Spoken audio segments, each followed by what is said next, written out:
Familia preciosa, muchas bendiciones. ¿Cómo está esa banda sumillosa? Casi no los veo. Ahora sí los veo. ¿Cómo están? Oigan, qué final de esta segunda carta universal del apóstol Pedro. El final de dos tratados hermosos que se toman de la mano con este concepto precioso de humildad, la disposición del corazón para hacer la voluntad de Dios, prerequisito para conocerle, conocimiento, el tema central de esta su segunda carta. Qué manera de terminar esta segunda carta. Abramos pues nuestras Biblias en el capítulo 3 de la segunda carta del apóstol Pedro. Comenzando en esta ocasión y para finalizar esta carta, agradeciéndole muchísimo a Dios por esta oportunidad de estar juntos en su preciosa palabra y la revelación de su gracia y de su amor en la persona de su Hijo Jesucristo. Segunda de Pedro, capítulo 3, verso 10. Dice así: pero el día del Señor vendrá como ladrón en la noche, en el cual los cielos pasarán con grande estruendo y los elementos ardiendo serán deshechos, y la tierra y las obras que en ella hay serán quemadas. ¿Oramos? Padre precioso y Padre bello, gracias, muchas gracias, porque vendría la hora, y ahora es, cuando los muertos que estábamos antes sin fe, sin Cristo y sin esperanza, hemos escuchado tu voz y nos has dado, Señor, la habilidad, la gracia y el privilegio de responder. Y ahora, Señor, escuchar tu voz en lo profundo de nuestro corazón. Gracias por tu paciencia, gracias por tu amor. Abre nuestros ojos en esta oportunidad para que veamos en tu palabra las maravillas de tu ley y contemplando en ella tu gloria como un espejo. Seamos transformados, Señor, a tu imagen, como por tu espíritu.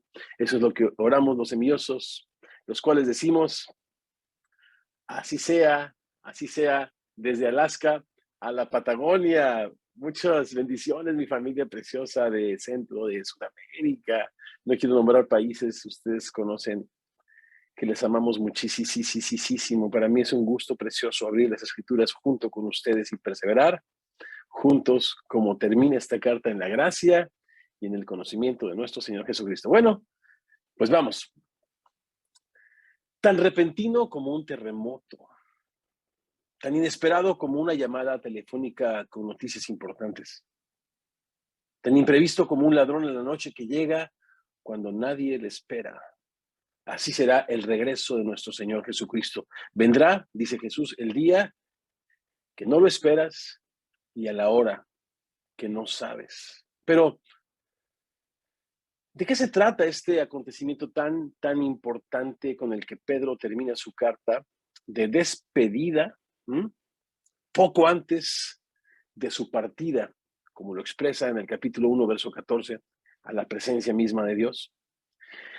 Los cristianos hablamos poco, fíjense, de esta realidad, porque lo que tú ves es temporal, lo que tú no ves es eterno. Los cristianos hablamos, repito, poco de esta realidad, quizás porque estamos demasiado acomodados en el aquí, en el ahora, a la temporalidad, esta temporalidad que lo único que nos promete es ser pasajera, como la hierba, que hoy es y mañana el lugar en el que estaba plantada perece y no se acuerda más, sin dejar rastro, excepto el distraernos de lo eterno, de lo importante, de las cosas que como discípulos de Jesús deberíamos esperar. ¿No será ya hora de levantar nuestra mirada y ponerla en las cosas de arriba, donde está Cristo sentado a la diestra de la majestad?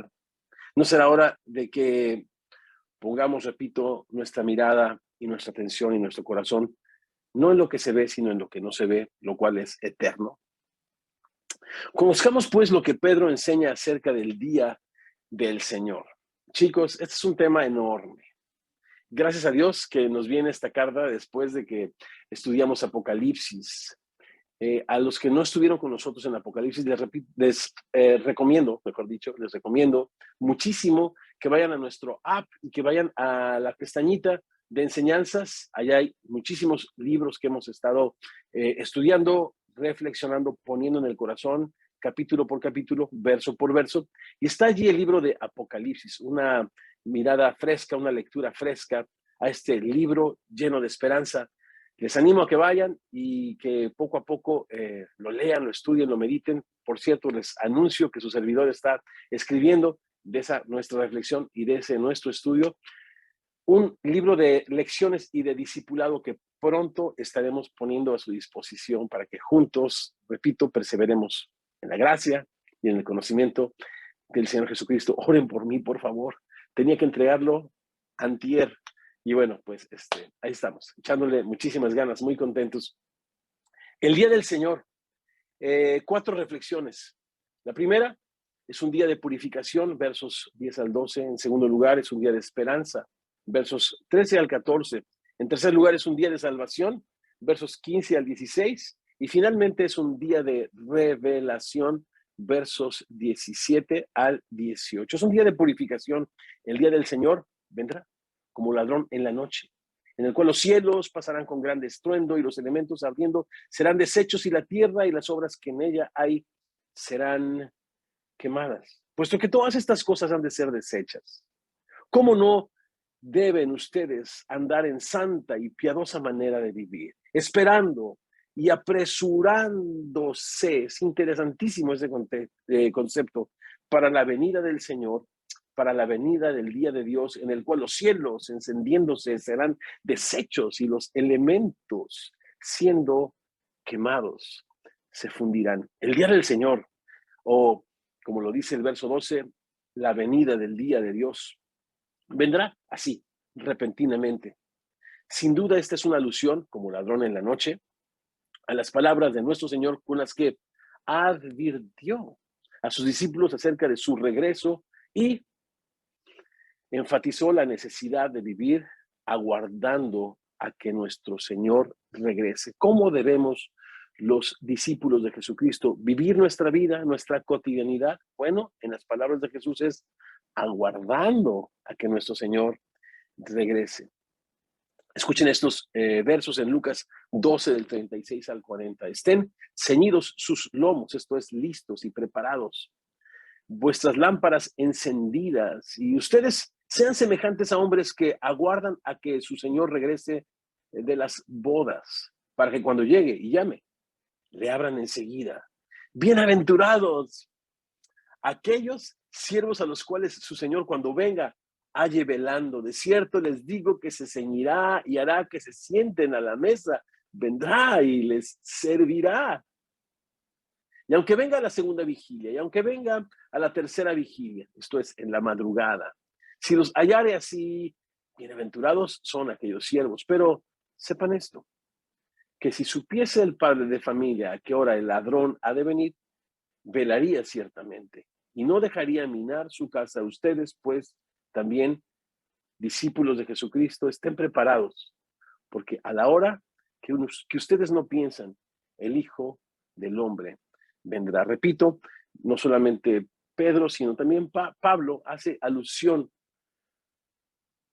a estas palabras que Jesucristo con claridad, o las que usó Jesús con claridad para alertar a sus discípulos acerca de su regreso. Les decía que el apóstol usó la misma analogía para hacer una distinción, escuchen esto, entre los discípulos de Jesús y todos aquellos que rechazan el testimonio de Jesús. A estos últimos, el regreso del Señor les sorprenderá como ladrón en la noche. Repito, Pablo usa esta alusión para hacer una distinción entre los que están preparados y los que no están preparados, entre los discípulos que esperan su regreso y aquellos que no. Al segundo grupo, el regreso de Jesús les sorprenderá con esta figura, con esta analogía, como ladrón en la noche. Dice Pablo, pero acerca de los tiempos y las ocasiones, ustedes no tienen necesidad, hermanos, de que yo les escriba, porque ustedes saben perfectamente que el día del Señor vendrá así como ladrón en la noche. Que cuando digan paz y seguridad, entonces vendrá sobre ellos destrucción repentina. Como los dolores a la mujer encinta no escaparán. Mas ustedes, hermanos, el primer grupo, los que están velando, no están en tinieblas para que aquel día les sorprenda como ladrón.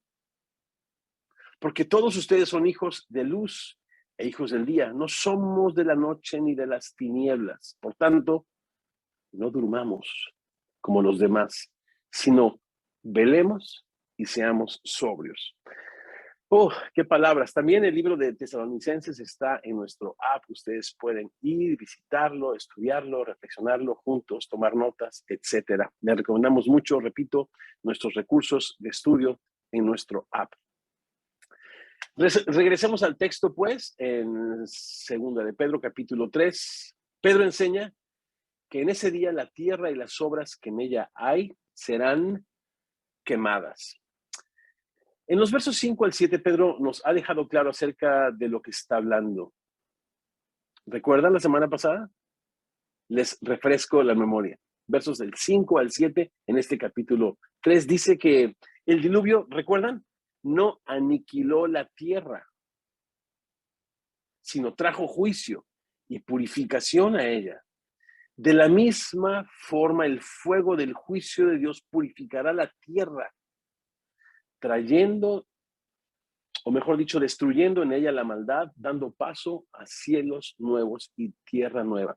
Este es el tipo de pasajes donde necesitamos considerar el contexto, el énfasis. El énfasis es un énfasis de espera, de paciencia, de renovación y de esperanza ante este trágico acontecimiento para aquellos que cuando Jesús regrese no esté preparado.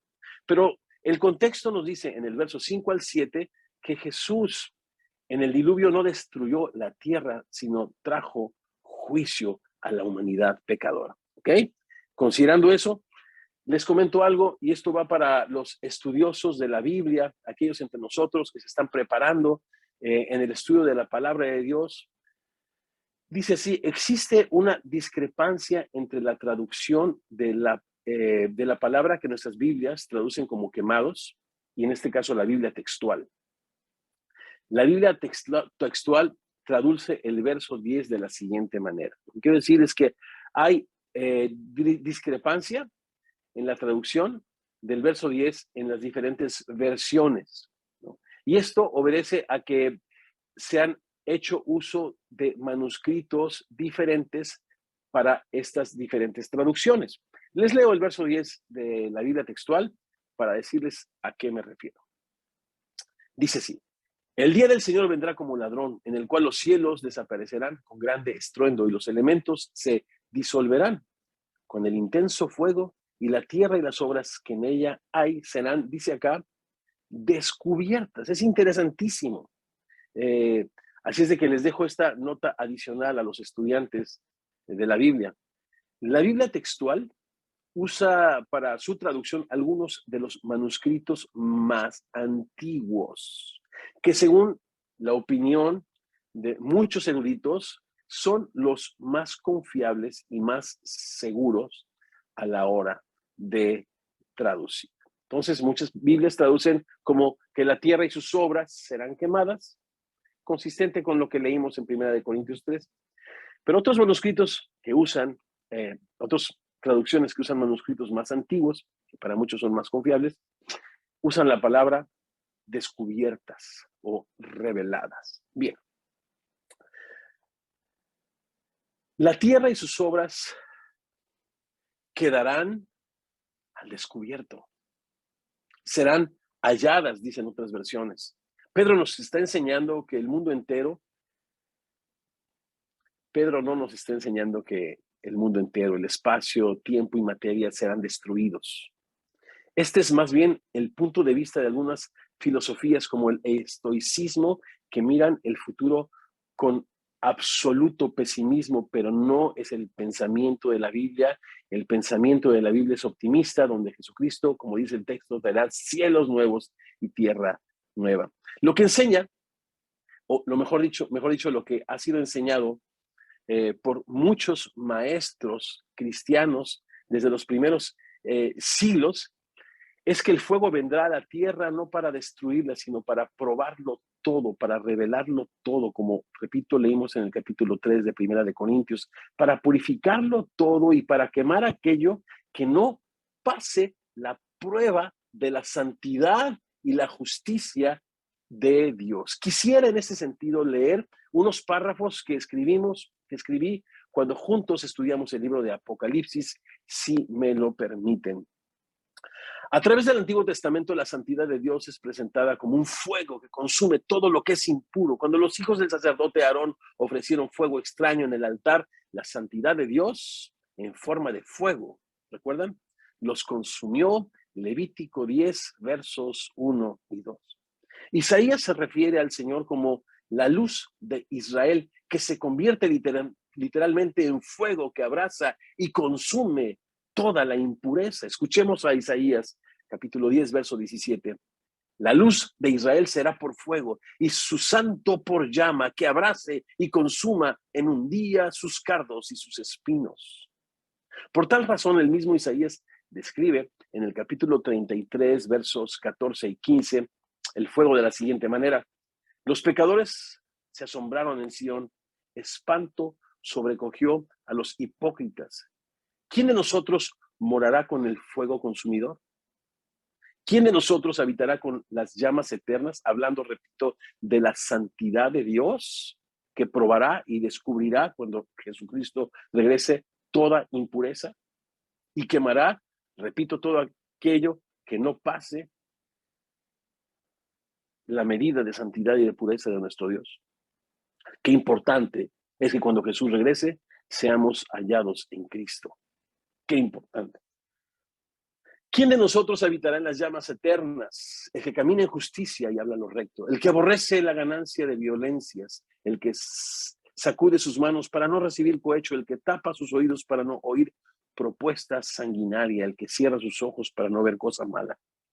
La santidad de Dios, pues, es una bendición para aquellos que caminan en su luz, pero es tremendamente peligrosa y calcinante para aquellos que no se arrepienten.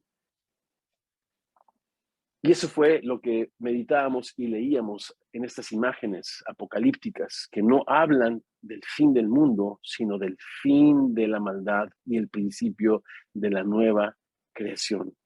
Cuando el Señor Jesucristo venga a su tierra para morar con los suyos y hacer de la tierra el lugar de su habitación y en medio de su pueblo establecer el tabernáculo mismo de Dios. Apresurándonos para la venida de Dios. Qué concepto, ¿no? Qué idea tan impresionante. Los discípulos de Jesús podemos apresurar el regreso de Jesús. Eso es lo que dice. Nosotros podemos apresurar el regreso del Señor. ¿Cómo? En el verso 9, Pedro nos dice que la causa principal del aparente retardo es su paciente misericordia, no queriendo que nadie se pierda. Por lo tanto, las acciones justas de los discípulos, las oraciones, la predicación del evangelio es aquello a lo que Pedro le llama vivir santa y piadosamente, lo cual apresurará el regreso de nuestro Señor Jesucristo, quien dice en Mateo 24:14 que es necesario que el evangelio del reino sea predicado en todo el mundo y entonces regresará el Hijo del Hombre. Es un día de esperanza. El día del Señor es un día de esperanza. Verso 13, pero nosotros esperamos, según sus promesas, cielos nuevos y tierra nueva, en los cuales more la justicia. Por lo cual, amados, estando en espera otra vez, subraya esa palabra, espera, de estas cosas, procuren con diligencia, palabra que le encanta a Pedro. También vosotros, con toda diligencia, ¿lo recuerdan? Palabra importante. Estando en espera de estas cosas, procurad con diligencia ser hallados en él sin mancha e irreprensibles en paz. Esperemos. ¿Qué esperamos los cristianos? ¿Un día? No. Los cristianos esperamos a una persona. Recordemos nuestro estudio y reflexión en el libro de Hebreos, en el capítulo 10, verso 36.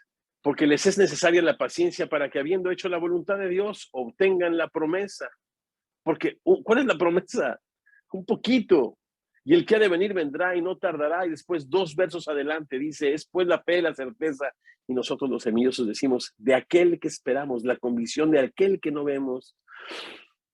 Pero con paciencia aguardamos. Y el libro de Apocalipsis termina, ven, ven Señor Jesús. Nosotros esperamos a una persona. Por eso tenemos gran esperanza. ¿Quién traerá cielos nuevos y tierra nueva? Este es el gran énfasis, fíjense, de este pasaje.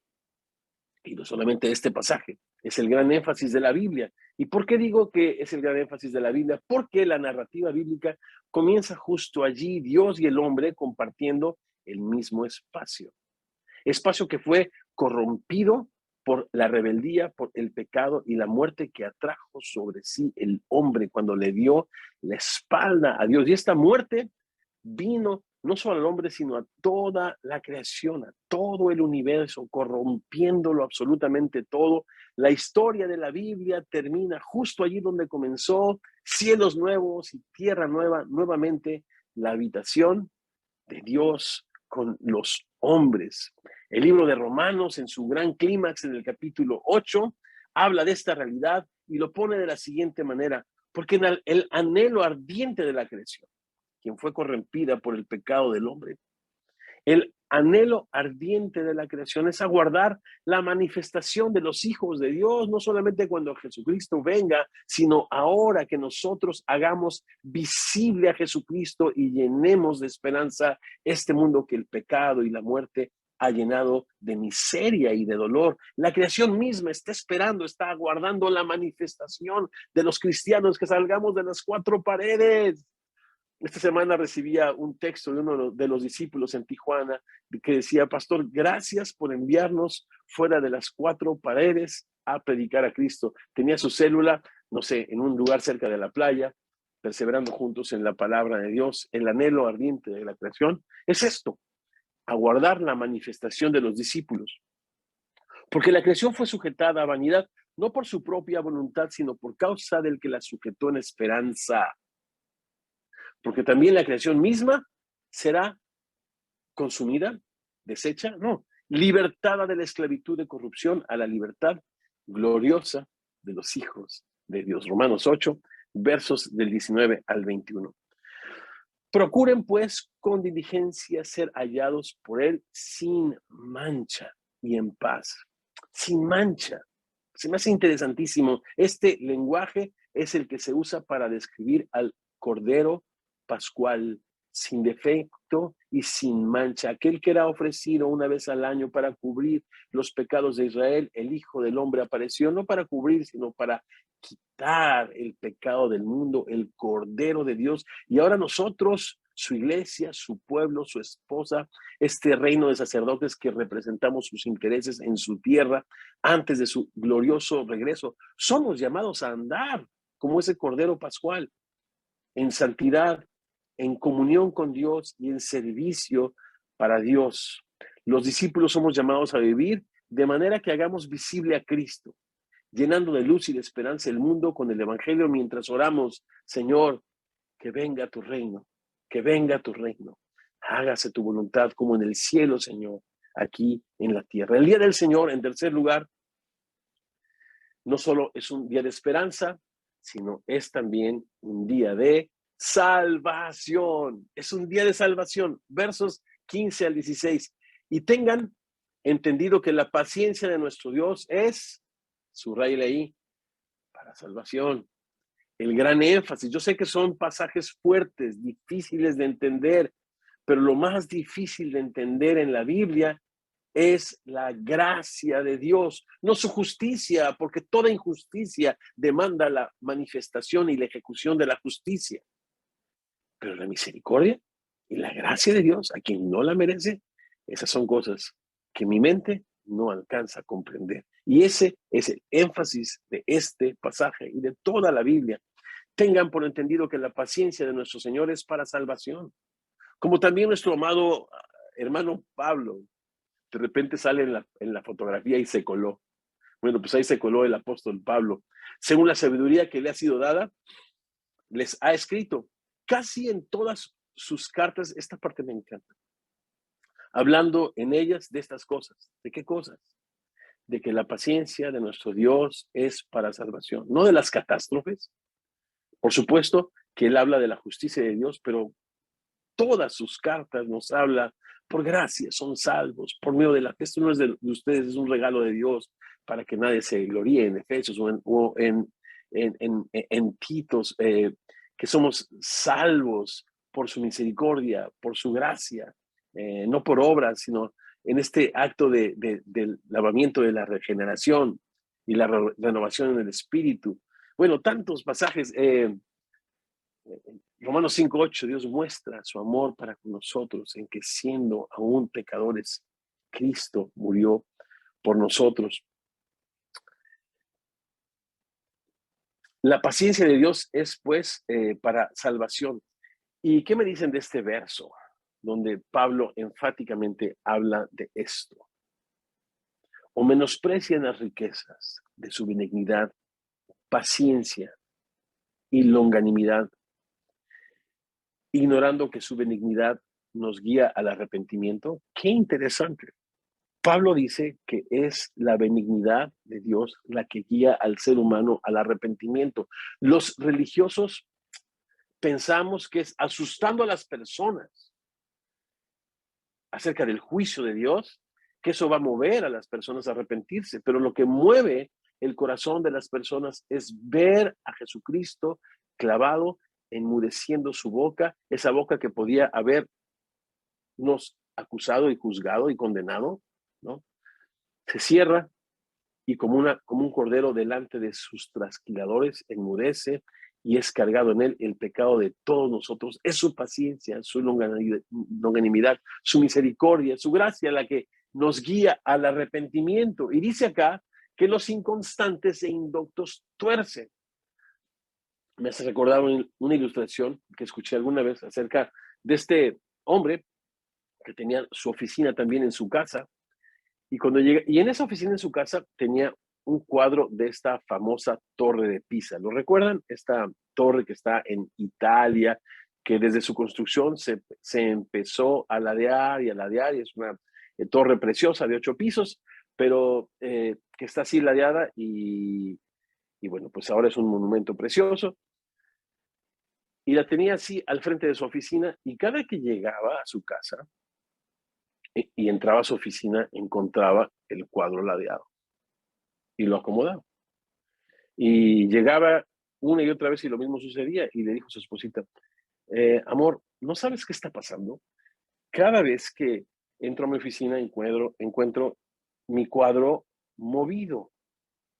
Pues no sé, pregúntale a tu hijo, ¿no? Un pequeñito que estaba creciendo, de apenas 3 o 4 años, le pregunta, oye, mijito, ¿no sabes qué pasa con mi cuadro? Cada vez que entro a mi oficina, yo encuentro este cuadro movido.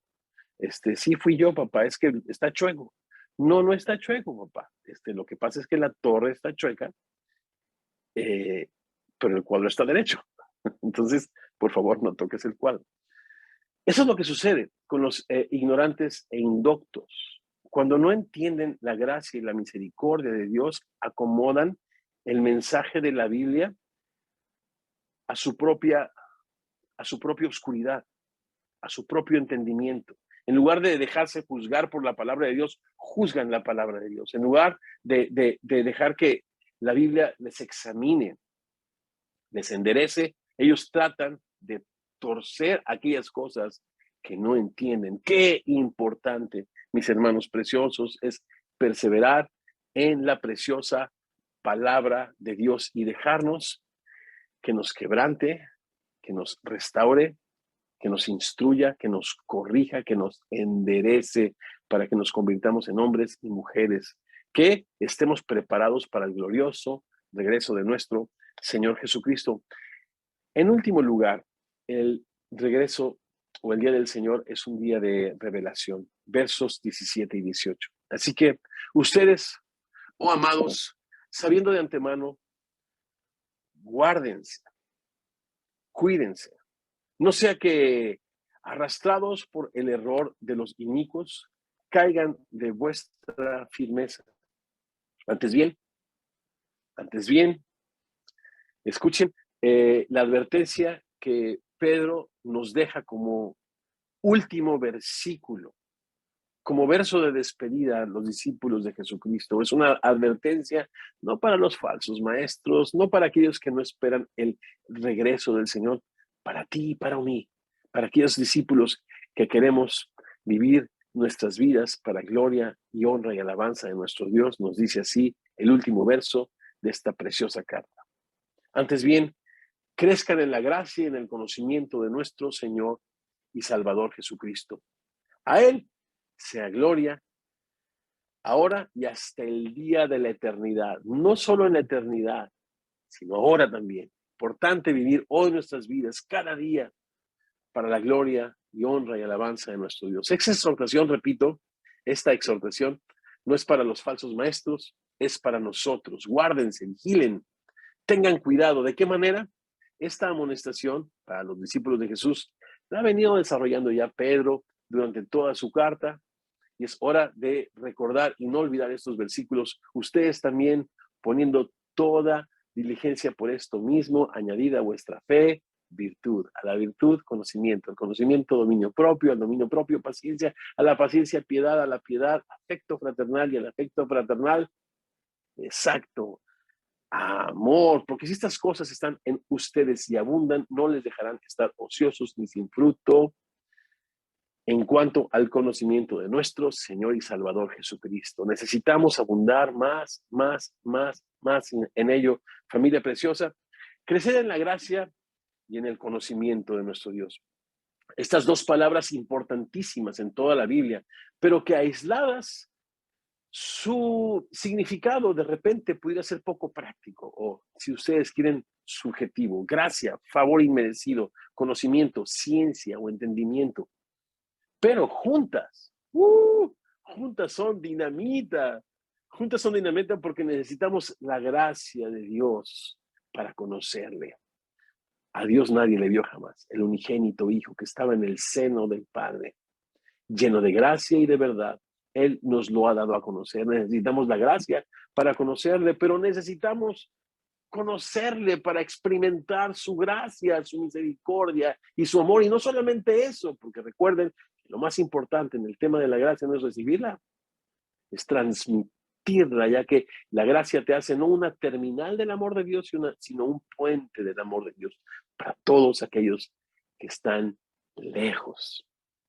Me encantan estas dos palabras juntas como final y rúbrica de esta carta. Crezcan en la gracia para el conocimiento, en el conocimiento para experimentar la gracia de Dios.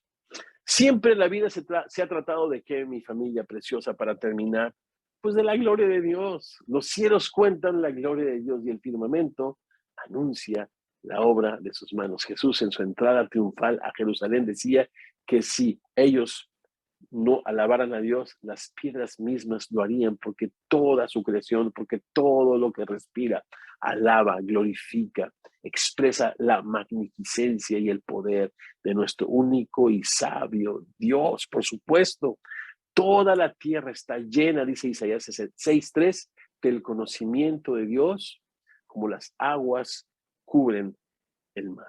Y en su regreso, la tierra será llena del conocimiento de Dios. Esperamos, pues, cielos nuevos y tierra nueva donde more la justicia, así como dice Habacuc, donde como el mar se desborde su justicia como un tsunami y lo cubra todo del conocimiento de la gloria de Dios. Y mis hermanos, qué interesantes son estos dos versos, porque Isaías dice que toda la tierra está llena de su gloria, y por otra parte Habacuc dice que toda la tierra será llena de la gloria de Dios. Y esto sucede con el señorío de Jesucristo. Cuando Jesucristo regrese, toda rodilla se doblará delante de él, toda lengua confesará que él es el Señor. Pero hoy es el Señor del universo. Hoy es el Señor del universo. Han sido todos sus enemigos puestos debajo de sus pies. El libro de Colosenses nos dice que Él sostiene toda su creación con la palabra de su poder. Y está a punto de regresar a su lugar. Pero es paciente esperando que nosotros hagamos lo que nos ha mandado hacer el Señor, apresurándonos a su regreso, como viviendo una vida sin mancha, reflejándole en nuestra conducta, predicando el Evangelio, esperándole con gozo y con gran alegría. Familia preciosa, despidamos en una palabra de oración antes de tomar juntos la cena del Señor. Padre, gracias por esta aventura preciosa de ir a través de estos versos que no nos hablan de otra cosa más que de aquel que era en el principio, la luz que venía a este mundo. El mundo por él fue hecho, pero Padre, a lo tuyo veniste, los tuyos no te conocieron, pero nos has invitado, Señor, a todos aquellos que nos hemos arrepentido de nuestros pecados y hemos creído en tu nombre, nos has dado el derecho de ser, la libertad, el privilegio de ser tus hijos, Señor. Padre, qué privilegio tan grande. Señor, en este entendimiento, ayúdanos a poner nuestra mirada en las cosas de arriba, a esperar con esperanza y con gran alegría ese momento, Señor, donde tú regreses. Pero Padre, mientras tanto, anhelar tu regreso, orar, venga tu reino. Y eso es lo que oramos los semillosos, Señor, que venga tu reino, venga tu reino. Y ayúdanos, Señor, cuando regreses, a que cada uno de nosotros lo encuentres, Señor, trabajando en tu obra, amándote y viviendo para tu gloria. Esta es mi oración al final de esta carta en el precioso nombre de nuestro Señor y Salvador Jesucristo, por quien oramos. Amén.